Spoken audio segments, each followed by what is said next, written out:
Mahigit 600,000 pisong halaga ng hinihinalang shabu ang nasabat mula sa isa umanong leader ng drug group sa Gubat, Sorsogon. Arestado naman ang dalawang lalaking nagtutulak umano ng droga sa Santa Maria, Bulacan. Narito ang unang balita sa probinsya.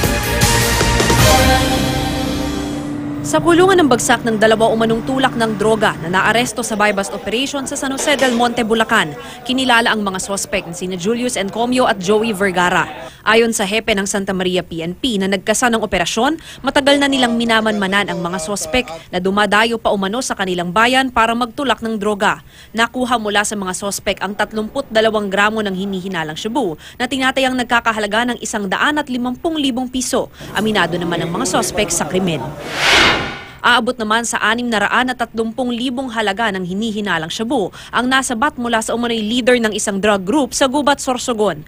Kinilala ang suspect na si Rodel Entico na nasa drug watchlist ng PIDEA at itinuturing na high-value target. Bukod sa mga hinihinalang droga, nakuha rin sa kanya ang ilang bank book at mahigit 100,000 pisong pera. Timbog din sa buy-bust operation ang anak ng isang barangay captain sa Pasukin, Ilocos Norte. Kinilala ang suspect na si Alex Llanos na ayon sa mga pulis ay isa ring gun for hire. Nakuha mula sa suspect ang 4 na pakete ng hinihinalang shabu at isang baril na kargado ng mga bala. Itinanggi naman ng suspect ang mga paratang.